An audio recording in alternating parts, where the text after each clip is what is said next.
यमुना प्यारी।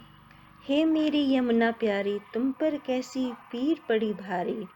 जिस तट खेले थे कभी कुंज बिहारी, वो तट रोए आज, कैसी ये कलयुग की अत्याचारी। छीन लिया तुमसे तुम्हारा वेग, कर दिया मलिन इन पावन लहरों को, इस सभ्यता के ढोंग प्रपंच ने। हे माँ, लज्जित हैं हम तेरे आगे, फिर भी माँ हम वर मांगे। दे हमें दान शक्ति का, फिर करें हम तेरी सेवा। मिटा दे तेरी गोद से ये गंदगी का बोझ। छल छल बहे तू, कल कल बहे तू, फिर वही द्वेग से। शायद फिर आएंगे कृष्ण इस कल्पित पृथ्वी पर। संग होंगी गोपियाँ सारी, रचेगी प्रेम रास ऐसी, बोल पड़ेगी धरती मैं बलिहारी, मैं बलिहारी। But at least locally we have experienced a big trouble between the people of the coastal area of the Kannada and Udupi and the upper levels of plains of Mysore. There are two main rivers, Netravati and Kumaradhara, rising in the western Ghats and flowing out to the Arabian Sea and keeping the lives and then the prosperity of these two districts going. They really are the lifeline of the two districts and thereby of all our state.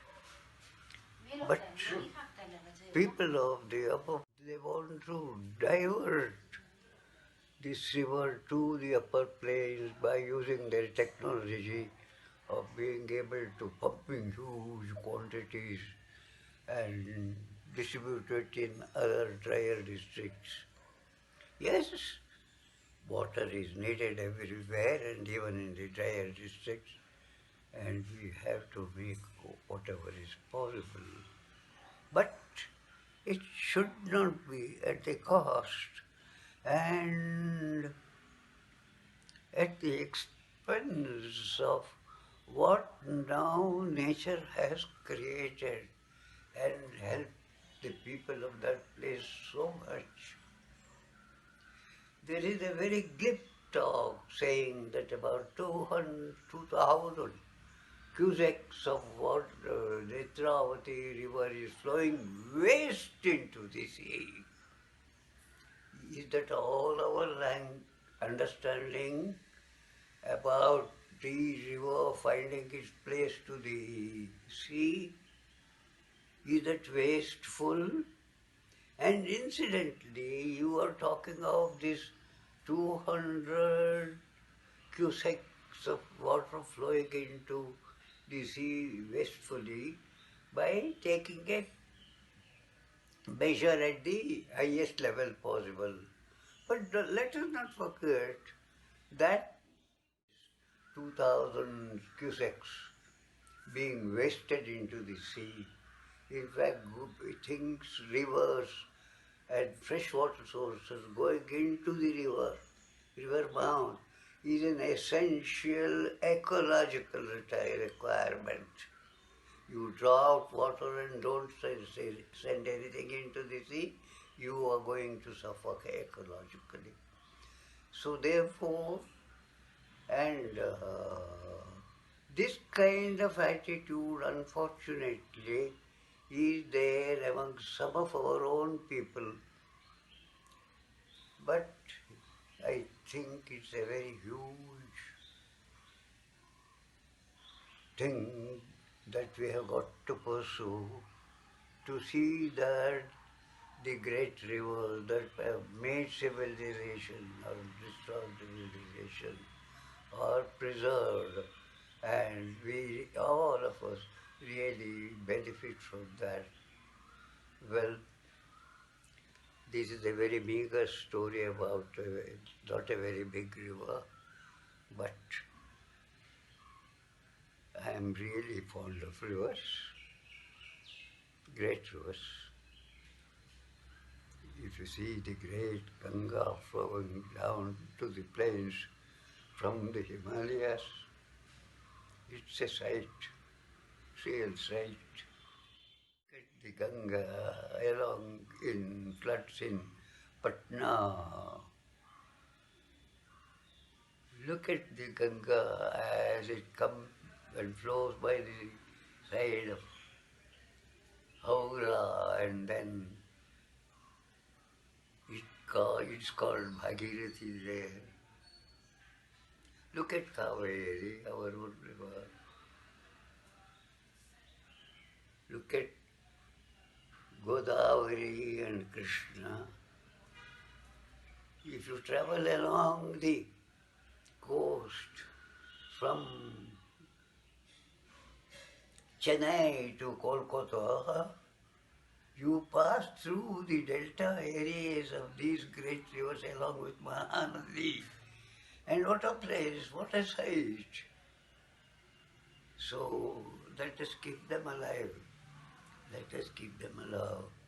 Lot of education is required, and I have spoken what little I know about these rivers, and not that I am spreading great knowledge through this, but I sincerely believe that changing the courses of rivers, joining of the rivers, and pumping from one river to the other river at a different region altogether. And not that I am spreading great knowledge through this, but I sincerely believe that changing the courses of rivers, joining of the rivers, and pumping from one river to the other river at a different region altogether are all ultimately destructive and will not help in any prosperity to anyone.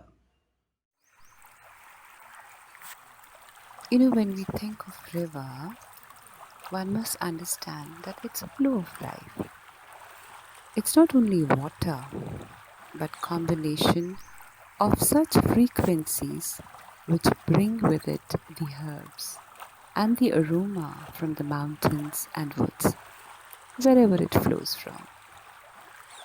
Imagine when the blood in your body gets contaminated, the whole body is devastated. It starts deteriorating. So, similarly, imagine this flow of life of universe, the rivers, which gives life to every being on this earth. How powerful it could be. Have you seen anything getting decayed alongside the rivers? No, never. You'll find small plants coming up. The life in rivers, the fishes, and other water bodies getting nurtured. It is one of the vital elements of the existence of this Mother Earth. How can you pollute it?